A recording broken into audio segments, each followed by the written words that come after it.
Hmm.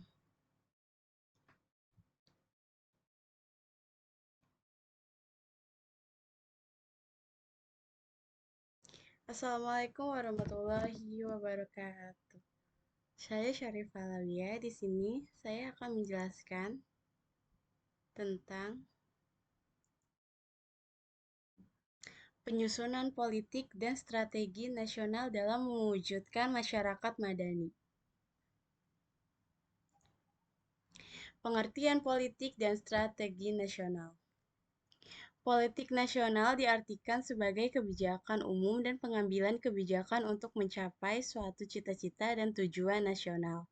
Dengan demikian, definisi politik nasional adalah asas, haluan, usaha, serta kebijaksanaan negara tentang pembinaan atau perencanaan, pengembangan, pemeliharaan, dan pengendalian, serta penggunaan kekuatan nasional untuk mencapai tujuan nasional.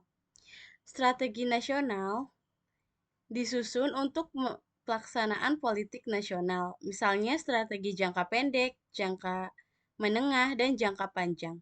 Jadi, strategi nasional adalah cara melaksanakan politik nasional dalam mencapai sasaran dan tujuan yang ditetapkan oleh politik nasional.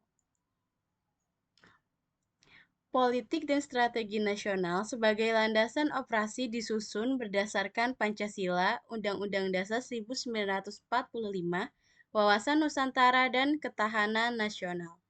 Penyusunan politik dan strategi nasional, politik dan strategi nasional yang telah berlangsung selama ini disusun berdasarkan sistem kenegaraan menurut Undang-Undang Dasar 1945. Sejak tahun 1985 telah berkembang pendapat di mana jajaran pemerintah dan lembaga-lembaga tersebut dalam Undang-Undang 1945 disebut sebagai suprastruktur politik, yaitu MPR, DPR, Presiden, BPK, dan MA. Sedangkan badan-badan yang ada dalam masyarakat disebut sebagai infrastruktur politik yang mencakup peranata-peranata politik yang ada dalam masyarakat, seperti partai politik, organisasi kemasyarakatan, media massa, kelompok kepentingan atau interest group, dan grup penenkan atau pressure group. Antara suprastruktur dan infrastruktur politik harus dapat bekerja sama dan memiliki kekuatan yang seimbang. Mekanisme penyusunan politik dan strategi nasional diangkat suprastruktur politik diatur oleh Presiden, Mandataris MPR. Dalam melaksanakan tugasnya ini, Presiden dibantu oleh lembaga-lembaga tinggi negara lainnya serta dewan-dewan yang merupakan badan koordinasi seperti Dewan Stabilitas Ekonomi Nasional, Dewan Pertahanan Keamanan Nasional, Dewan Tenaga Atom, Dewan Penerbangan dan Antariksa Nasional Republik Indonesia, Dewan Maritim, Dewan Otonomi Daerah, dan Dewan Stabilitas Politik dan Keamanan. Sedangkan proses penyusunan politik dan strategi nasional di tingkat infrastruktur politik dilakukan setelah Presiden menerima GBHN. Selanjutnya, Presiden menyusun program kabinet dan memilih menteri-menteri yang akan melaksanakan program kabinet tersebut. Program kabinet dapat dipandang sebagai dokumen resmi yang memuat politik nasional yang digariskan oleh Presiden. Jika jika politik nasional ditetapkan Presiden, mandaritas MPR, maka strategi nasional dilaksanakan oleh para menteri dan pimpinan lembaga pemerintah non-departemen sesuai dengan bidangnya atas petunjuk dari Presiden.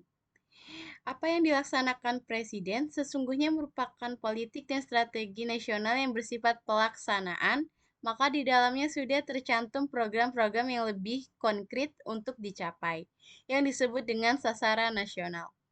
Proses politik dan strategi nasional di infrastruktur politik merupakan sasaran yang akan dicapai oleh rakyat Indonesia dalam rangka pelaksanaan strategi nasional yang meliputi ideologi, politik, ekonomi, sosial budaya, dan hankam.